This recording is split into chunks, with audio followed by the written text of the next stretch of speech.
Bem, o tema que vocês têm para esses dias é da desistência à insistência. E pelo que o Romildo falou, ele falou um pouco mais da desistência no fim de semana passado. E eu vou focar um pouquinho mais algumas coisas estão ligadas com a questão da insistência. Eu queria olhar alguns textos das Escrituras com vocês, mas o primeiro que queria olhar é assim, olhar para onde, se você for uma pessoa que é persistente e que insiste, onde é que isso acaba? Onde é que isso termina? Conseguir olhar para onde isso termina vai nos ajudar a sermos pessoas que insistem e que persistem. Então eu gostaria de ler a palavra bem conhecida que está em Apocalipse 2, versículo 10, na parte final do versículo diz assim: seja fiel até a morte e eu lhe darei a coroa da vida. Seja fiel até a morte. E aí vem a recompensa. Seja fiel até a morte e eu te darei, e eu lhe darei a coroa da vida. E aquele que tem ouvidos, ouça o que o Espírito diz às igrejas: o vencedor de modo algum sofrerá a segunda morte.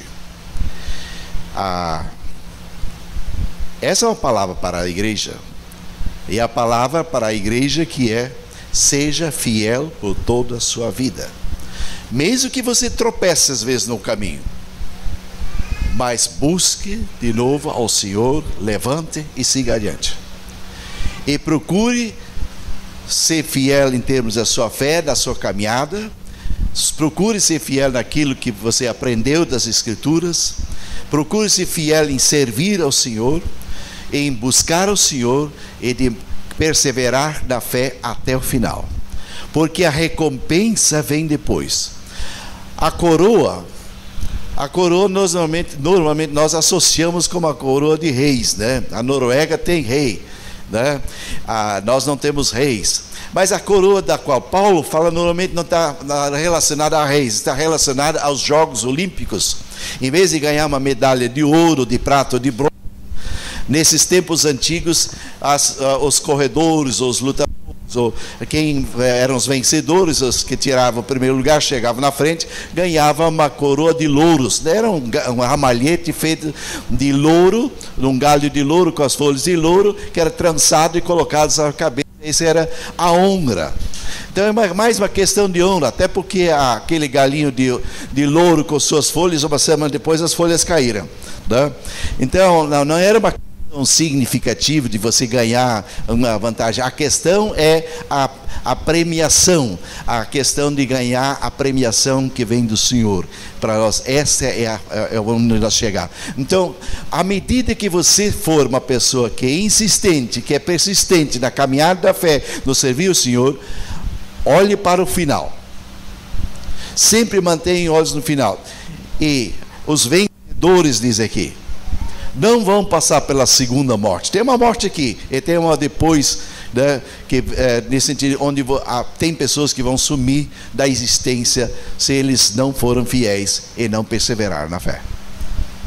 Então, eu não quero entrar nesse aspecto. Há um texto das Escrituras que Jesus fala pelo menos num aspectos sobre a questão de nós sermos pessoas insistentes, que é a parábola que nós temos em Lucas 18, versículos 1 a 8. Eu vou ler essa parábola, que é bem conhecida também de vocês, e gostaria de olhar com vocês um pouquinho dessas coisas aqui. Lucas 18, vocês não precisam abrir. Lucas 18. Então Jesus contou aos seus discípulos uma parábola para mostrar-lhes que eles deviam orar sempre e nunca desanimar. Ele disse: em certa cidade havia um juiz que não temia a Deus e nem se importava com os homens. E havia naquela cidade uma viúva que se dirigia continuamente a ele, suplicando-lhe: faze-me justiça contra o meu adversário. Por algum tempo ele se recusou, mas finalmente disse a si mesmo: Embora eu não tema a Deus e nem me importe com os homens, essa viúva está me aborrecendo. Vou fazer-lhe justiça para que ela não venha mais me importunar. E o Senhor Jesus, continuou: ouça o que diz o juiz iníquo. Acaso Deus não fará justiça aos seus escolhidos que clamam a Ele dia e noite? Continuará.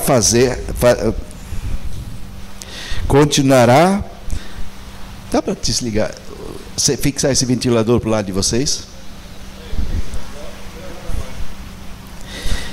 Não desligar, deixa ele para o lado de vocês, porque ele me vira folha todas as vezes aqui.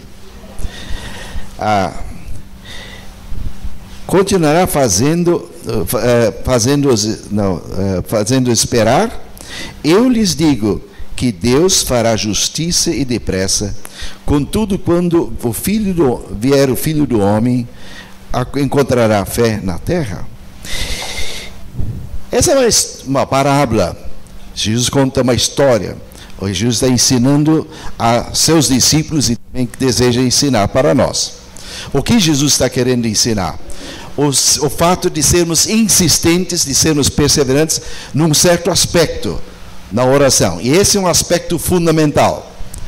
Porque todas as nossas batalhas de desistir ou de insistir, elas têm por pano de fundo, vão depender profundamente da sua vida de oração. Se você tem uma vida de oração persistente e insistente, você é uma pessoa que supera as dificuldades, as adversidades, e você não desiste. Você continua, mesmo que às vezes caindo, tropeçando, mas você vai continuar. Mas se você não tem uma vida de oração que persiste, você começa a orar e desiste logo. Aí você não desenvolve, você vai ir desistindo pelo caminho. Você tem um projeto pessoal e você desiste. Você tem uma vida na vida de fé, você desiste e você começa a não mais caminhar na fé junto com a igreja. Você assume um ministério e começa a ver algumas dificuldades, alguma crítica, algum comentário que você não gostou, você desiste. Aí existe uma batalha espiritual nos fundos atrás disso. É evidente que todas as nossas provações, todas as nossas dificuldades que vêm, tem um inimigo.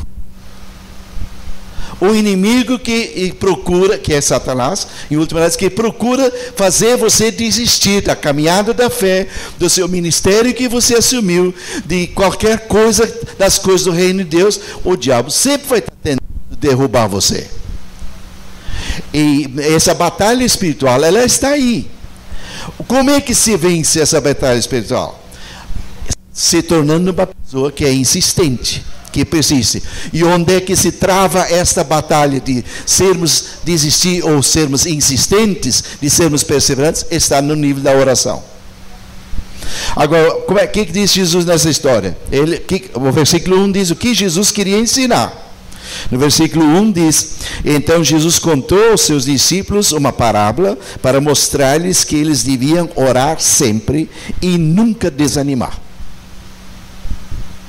Orar sempre e nunca desanimar. Vem crise, vem dificuldades que podem vir de fora, podem vir de dentro de nós, mas de ser pessoas que sejam persistentes, que oram sempre. Está difícil, mas persiste na oração. É pela oração que se vence as batalhas. É pela oração persistente e insistente que você vai superar aquela tendência também de interromper, de parar no meio, deixar uma coisa de lado, e você se sentir depois fracassado, eu não dou no jeito. Não é, na realidade, não é isso. Se você desenvolve, se você tem uma vida de oração e se aprende a ser, e Jesus está ensinando a nós aprendermos a ser perseverantes, a não desanimar e perseverar na oração. Aqui ele dá um exemplo de uma mulher, um juiz Um juiz que não temia Deus, ele nem dava bola se as pessoas, daí ele estava se lixando se as pessoas passavam mal, se tinha injustiça, ou estava acontecendo coisa errada. Aquele juiz daquela cidade realmente era um juiz que não era um juiz que prestava alguma coisa. Mas daquela cidade aconteceu um fato de uma viúva. E ela foi passada para trás da sua herança. Ela tem um adversário que ela fala. Quem deve ser esse adversário? Eu acho que é um irmão de sangue. O irmão homem provavelmente tomou as coisas da herança e ela ficou sem nada. Qual é o recurso que ela tem? Ela não tem, ela vai no juiz. Mas o juiz tem que dar bola. Ela que se dane. Mas ela bate na porta dele, da casa dele. Pam, pam, pam, pam. Juiz, julga minha causa. Ele nem dá bola. Juiz no dia seguinte, julga minha causa.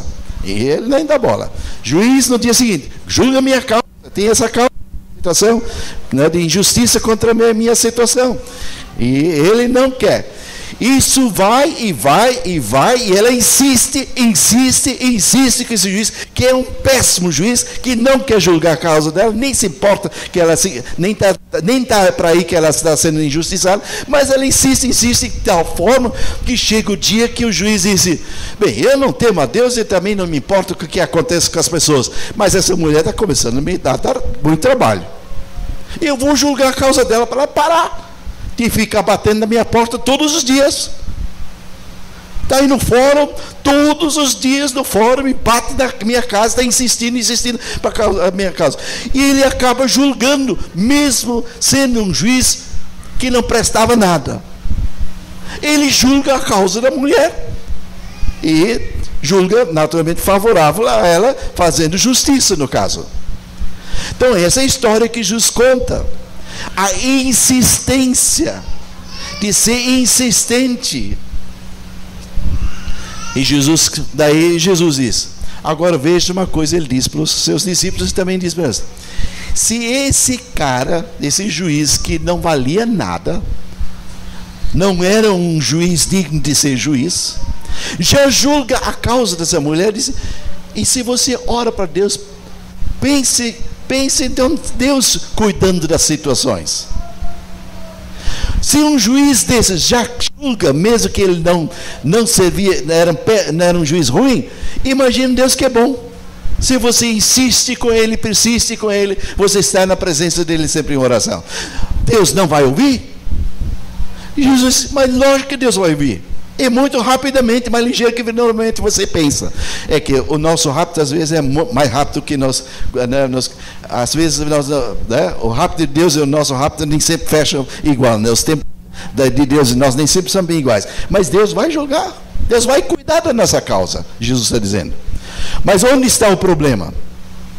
Aí Jesus tem mas ele dizia um problema. Onde está o problema? Onde está o nosso problema? Jesus diz no final. O que ele diz no fim? Ele diz: eu lhes digo, ele lhes fará justiça e depressa. Deus. Contudo, quando o filho do homem vier, encontrará fé na terra? Onde está o problema de insistir ou não insistir? Na nossa fé. Se você desiste de um projeto, de um ministério na igreja, se você desiste da sua caminhada de fé, de servir ao Senhor e de andar nos caminhos de Deus, qual é o problema? Falta de fé. Então aí está o ponto X. Agora, como é que você desenvolve a fé? Aprendendo a ser persistente, aprendendo a orar e aprendendo a ser persistente. Como é que Jesus está dizendo, quando ele voltar, ele vai encontrar fé em você? Ou você sempre desistia no meio? Ou você persistia em orar, colocar as coisas? Vamos pegar um lado, o lado do evangelismo. Você gostaria que alguns dos seus parentes e seus amigos chegassem à fé. Você começa a orar por eles. Por quanto tempo você fica orando? Uma semana? E daí você para? Eu conheci uma pessoa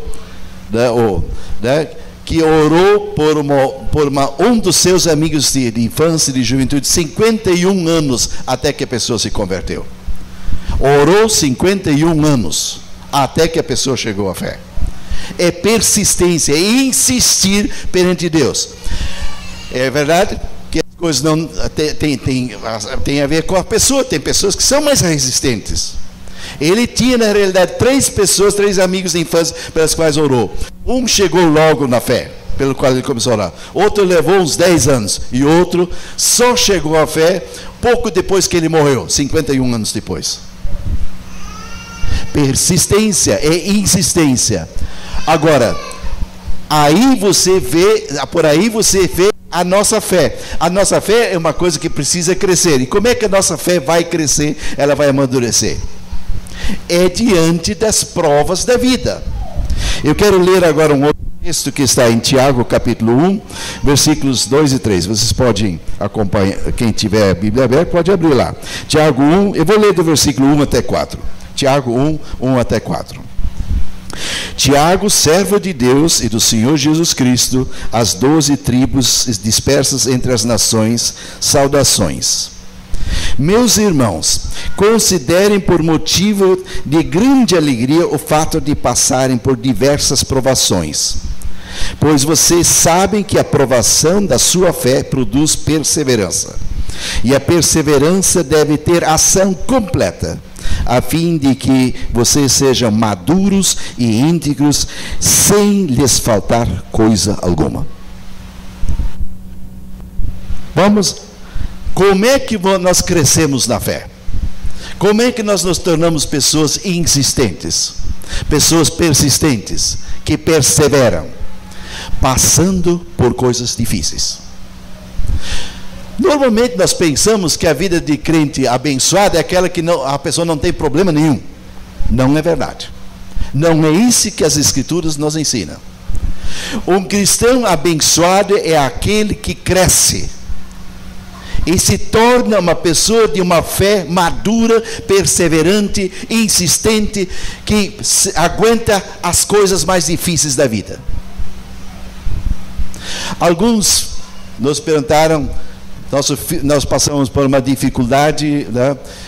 Muitos de vocês têm passado por isso. Nós perdemos nosso filho aos 35 anos, com câncer, depois de lutar por 2 anos. Faz 2 anos agora que ele faleceu. E nós continuamos, eu continuei a pregar, Marli a trabalhar, nós continuamos a liderar de célula, continuamos trabalhando, e alguns disseram, né, como pode? A Nora, ela chegou à fé, na realidade chegou à fé depois que o Estevão, nosso filho que faleceu, e a Débora, também tem o nome Débora, quando eles casaram, naquele ano ela chegou na fé. O Estevão faleceu em setembro, 2 anos atrás. E meio ano depois tinha uma reunião, a Assembleia da Comunidade para eleger novo presbitério.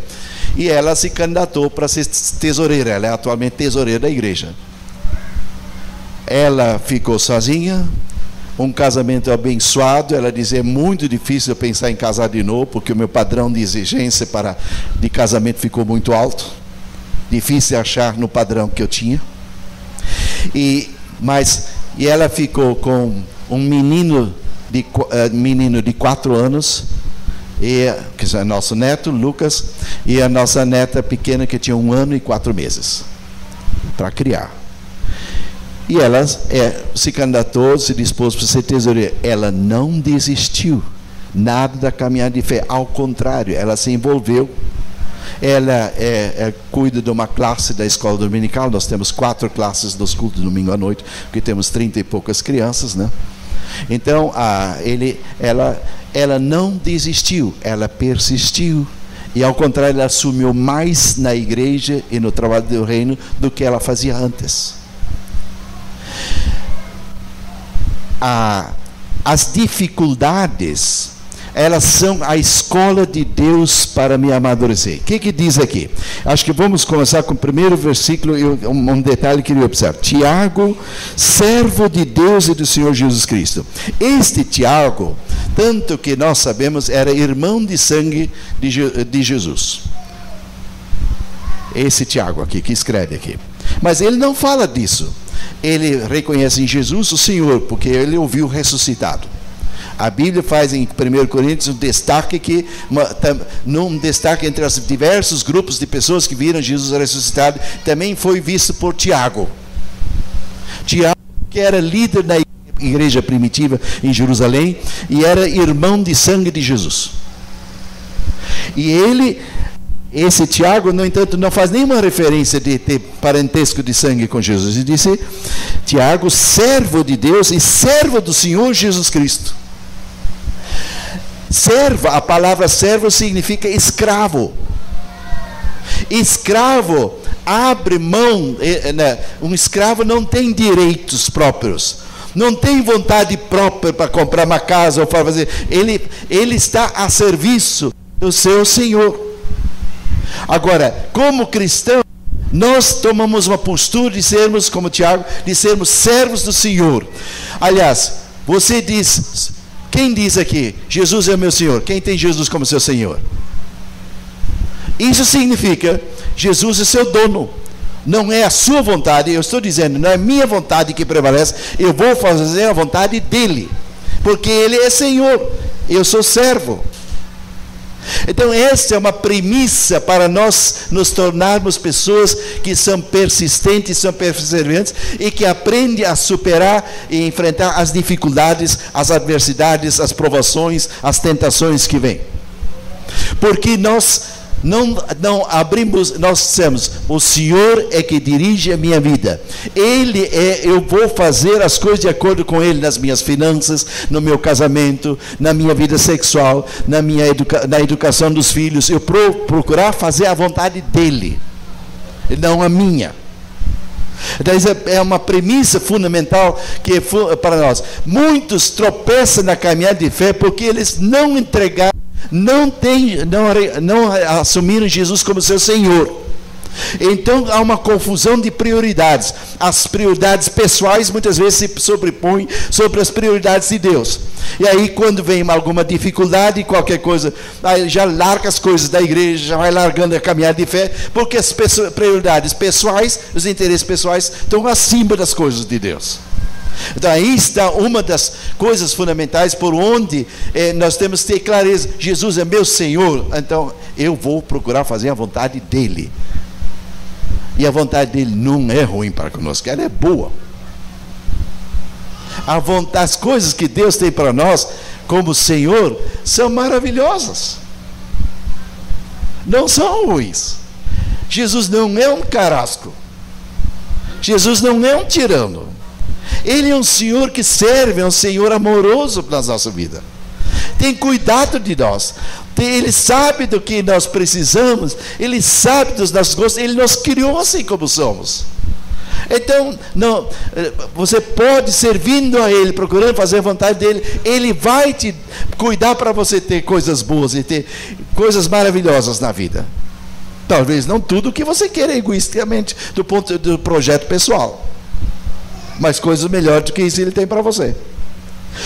Agora, eu vou para o 2. Meus irmãos, considerem por motivo de grande alegria o fato de passarem por diversas provações. Coisa, né? Ele está dizendo para a gente se alegrar quando vem problema. Né? É isso que está dizendo. Meus irmãos, considerem por motivo de grande alegria o fato de passarem por diversas provações. Bem, não é que nós nos alegramos propriamente com o problema.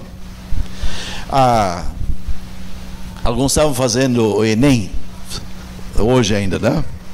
É uma prova. Ué, quem fez Enem? Ele falou antes que fez Enem. Te obrigaram a fazer o Enem? Não, você quis fazer a prova. Por que você quis fazer essa prova? Porque você tem uma expectativa de que vem uma coisa melhor pela frente. As provações, as provas que Deus permite em nossa vida, tem uma perspectiva de uma coisa melhor que vem pela frente. Então, quando você passa por dificuldades, passa por provações na sua vida, se você percebe a orientação de Deus e as coisas, você pode se alegrar, não por causa da prova. A prova dá uma tremedeira, né? Há uma tremedeira. Alguns, né, tremem de verdade, né, ficam nervosos e coisas. A prova. Mas assim, ele atrás da prova tem uma perspectiva. Agora, nós precisamos entender essa palavra provação. No seu original, na palavra original, a palavra provação, ela significa tanto tentação como prova. E é assim. Todas as dificuldades que você passa e corre o risco de desistir, ou na caminhada, ou de um servir ao Senhor, ou, né, ou de evangelizar alguém, ou, né, ou você fazer discipulado com alguém, ou você participar do pequeno grupo, da célula, ou coisa assim, de você corre o risco, vem prova. Ele é, de um lado, é uma tentação. O diabo tem a intenção de derrubar você da caminhada da fé ou de servir ao Senhor. O diabo tem intenção. Mas ao mesmo tempo, ou a mesma dificuldade, Deus olha do outro lado. Ele tem a perspectiva, a expectativa de que você resista, que você seja insistente, você persista e você vai amadurecer. E você vai se tornar um cristão muito mais precioso para Deus. Então, a mesma dificuldade, ela é de um lado uma tentação, para o lado do diabo, que tenta derrubar. Do outro lado, é uma prova para te fazer poder entrar na faculdade, né? Fazer a faculdade que gostaria de fazer. Quer dizer, você avança para frente. Então, veja no caso de Jó, quem conhece a história de Jó. Homem justo, rico, tudo indo às mil maravilhas na vida dele. Bom, nós conhecemos a história, o que Jó não sabia. O diabo chegou perante Deus, aí Deus disse, na história que nós vemos em Jó, Deus disse, você está correndo pelo mundo aí fora, está observando meu servo Jó, que cara precioso, né? O diabo disse, também você dá tudo para ele. Ele tem uma família linda, uma família grande, tem dinheiro, tem tudo, tira para ver se ele não vai te largar, não vai te abandonar. Eu disse, tá bom. Então, tira. Só não mexe na vida dele. E acontece aquela desgraça, toda uma desgraça enorme. O Jó perde sua família toda, os filhos todos, num desastre, numa tempestade, quando estavam todos reunidos juntos. Ele perde os seus bens todos, inclusive perde a saúde. Né? E o que diz o Jó diz? Deus o deu, Deus os deu os filhos, Deus os tomou, bendito seja o nome do Senhor. Ele não blasfema. A mulher disse, mas meu marido, você ainda bendiz a Deus, ainda louva a Deus depois disso tudo, blasfema contra Deus, Deus te abandonou, você está na desgraça. Mas ele não. Ele continuou orando. Ele não entendeu o que estava acontecendo. O que estava no mundo espiritual atrás disso acontecendo. Então, o que nós observamos? Ao mesmo tempo o diabo tentando derrubar o cara, Deus estava trabalhando. O exemplo de Jó, a vida dele, um homem do passado, o exemplo da vida dele, o que ele ajudou pessoas pelo mundo afora através desses milhares de anos já. O seu exemplo do que ele passou para entender os sofrimentos e como superar e permanecer fiel em Deus, é impressionante a bênção que esse homem significou para a história da humanidade. Deus tinha um propósito. Um homem que passou por grandes sofrimentos e que serve de motivação para as pessoas quando passam por dificuldades. Quando nosso filho faleceu, nós olhamos para esse lado do Jó. Bem, Deus o deu. Foi um privilégio. O próprio Estevão, quando ele sabia da gravidade da sua doença, ele disse, ele por causa da dor e do sofrimento era tão grande que ele dizia, muitas vezes nos últimos meses ele dizia, concordo perfeitamente com o que Paulo disse, para mim o viver é Cristo e o morrer é lucro. Morrer é lucro, porque eu sei com quem vou estar. Quando nós soubemos do câncer, logo perguntei para ele, está com medo de morrer? Ele disse, não, pai, De morrer eu não tenho medo. Eu sei para onde vou, eu sei que o que Jesus tem preparado para mim. Quanto a isso, eu estou tranquilo. Ele também fortalecia, animava a esposa e as pessoas à sua volta, manteve a sua confiança nesse sentido sólida, mas né? Sabia, ele disse só: sinto muito por causa da esposa e dos filhos, que filhos vão ter que crescer sem o pai. Então isso de fato doía para ele, mas ele permaneceu fiel. A gente, nos últimos meses ele alcança uma bolota toda aqui na volta, então ele caminhava todo torto, vinha com o pequeno Lucas na frente, que sempre queria ver o baterista, então ele sentava na frente, vinha torto lá na frente, fielmente estava sempre ali, né, e trazendo filho. Então ele permaneceu na sua fé até o último momento, e ele disse, ele dizia para nós: bem, minha vida ficou mais curta, né? 35 anos, ele chegou aos 35, disse mais curta, mas ele disse: minha vida foi excelente, minha vida foi muito boa, tirando que ela foi mais curta, mas ela foi muito boa. Ele dizia: não tem de que me queixar de Deus, se Deus quer ser mais curto, né? Então, eu queria dizer, toda dificuldade, todos os problemas que nossa vida, para nós não desistir, nós precisamos entender que, de um lado, há uma tentativa do diabo de nos derrubar, na fé, no ministério, daquilo que Deus gostaria que nós fizéssemos, e do outro lado, a Deus nos aperfeiçoando. Veja como continua o versículo. Ele diz depois, no versículo, né? Pois vocês sabem que a prova da sua fé produz perseverança. Você só vai ser um cristão que é perseverante, que tem existência, se você passou por provas. Nenhum aluno de escola chega à faculdade se ele não passou muitas provas já antes, nos 9 anos de fundamental e nos 3 anos de ensino médio.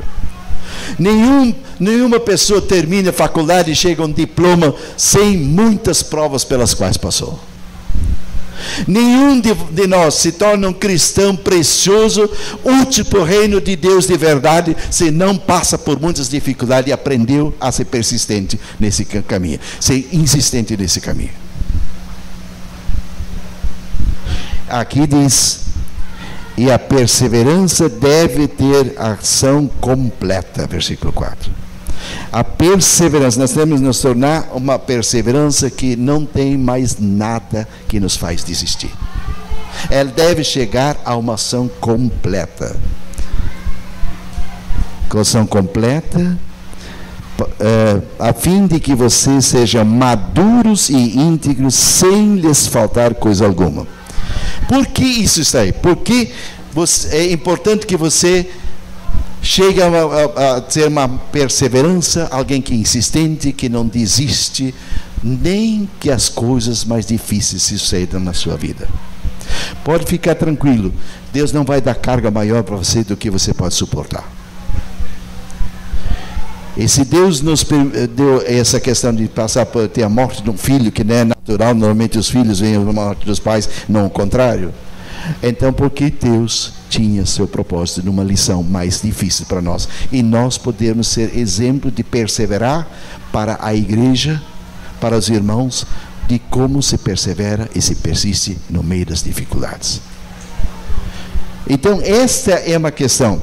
Deus precisa de pessoas que amadurecem, que possam ajudar outros a perseverar e caminhar na vida de fé. Mas, no fundo, nós não vamos ser perfeitos, sem defeito nenhum até o fim da vida, mas maduros sim. A ser cristãos que não desistem, que persistem na caminhada da fé, que persistem com os irmãos, da comunhão com os irmãos, que persistem em servir ao Senhor os dons que Deus deu, que persistem em exercer um ministério para o Senhor, que persiste, que sejam insistentes, chegar nessa maturidade, e que não tem nada que faz a pessoa desistir. Quando chegar nesse ponto, você é um cristão maduro. É esse tipo de cristão que Jesus precisa, que a igreja precisa. Mas também cristãos maduros que são persistentes diante de todas as dificuldades que Jesus deseja apresentar perante o Pai.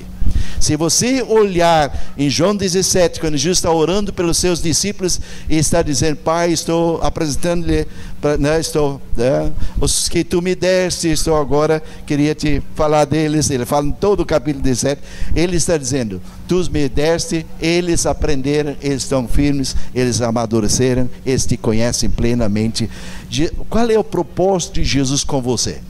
É que o dia que Jesus vai apresentar você na sua volta e apresentar você perante o Pai, você é um cristão que não tem mácula, não tem defeito, não tem alguém que tem fraqueza na fé, que tem falhas na fé, que aprendeu a superar as tentações, que aprendeu a superar as dificuldades, é alguém que é maduro, que aprendeu a ser persistente, alguém que amadureceu. O Senhor deseja que todos, com todos nós, nos apresentar redondinhos, sem muitos cantos, sem defeitos. Esse é o propósito de Jesus com todos nós. E isso nós só chegamos a, através, como diz aqui, por muitas provações, diversas provações. Não é uma, não é duas, são muitas. E é por ali que nós aprendemos a nos tornar cristãos maduros, que são persistentes, que são insistentes, e que venha o que vier, continuam firmes na fé e continuam firmes servindo ao Senhor. Pouco adiante, no versículo 12, o Tiago diz daí: feliz é o homem que não passa por problema nenhum? Não.